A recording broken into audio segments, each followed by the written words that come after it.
Yvonne had noticed he'd been a bit of a bear for the past month or two, not saying more than a few words before rushing out again.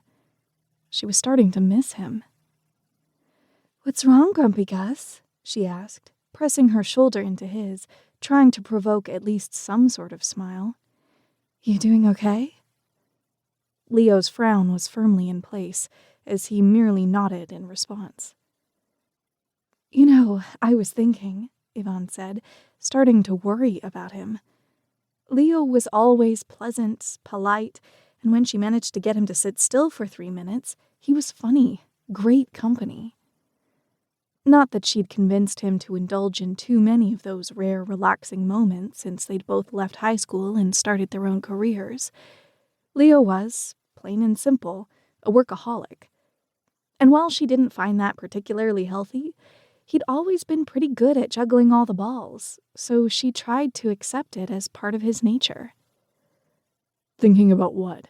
he prompted, clearly intent on heading out without even taking a minute or two to visit like he usually did. "When was the last time you hung out at the pub with a bunch of us? I know Lachlan, Colm, and Porg would love to see you and catch up. I swear, it's been at least a year since we've had the whole gang together." "That April Fool's party," Leo responded.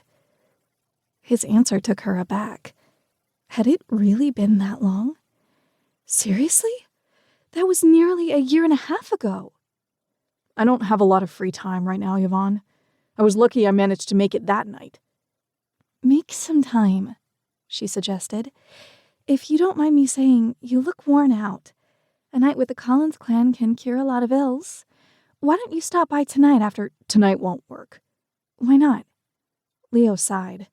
"Listen, Yvonne, I need to finish up these rounds and get back to the farm. We're short-handed and there are a bunch of crops that need to be harvested."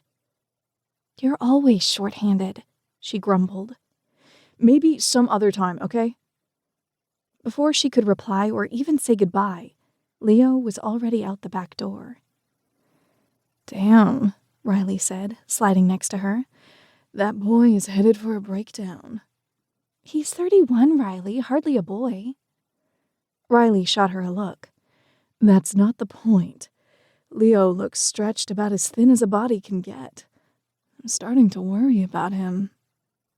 Yvonne nodded, turning when the timer went off to pull the large pan of shepherd's pie out of the oven. She'd been helping her aunt cook in the restaurant since middle school.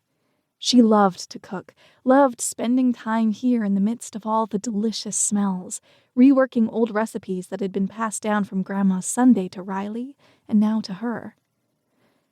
This restaurant was her happy place, her mecca, her dream job. Sunday's side was connected through a large open doorway to Pat's Pub, the business her pop-pop had been running ever since he'd arrived in America from Ireland.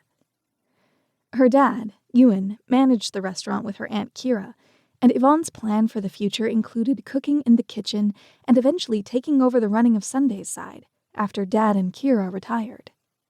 Her cousin Porrick planned to assume the helm on the pub side and was already sharing the tasks associated with running it with his father, Tris. Yvonne had known pretty early on exactly what she wanted to do with her life, so from a career standpoint, she'd always had her shit together. It was everything else she couldn't seem to get a handle on. "I'm worried too," Yvonne confessed. "But what can we do? You know Leo. He's a private guy, and he's not the type to complain. If he doesn't want to tell me what's going on, I'm not sure how to help." Riley shook her head. "If the mountain won't come to Muhammad, Muhammad must go to the mountain." "Meaning?" Riley rolled her eyes. "Seriously, I need to explain this to you? After all the years you've spent in this kitchen with me while you were growing up? Something I figure your poor mom regrets allowing."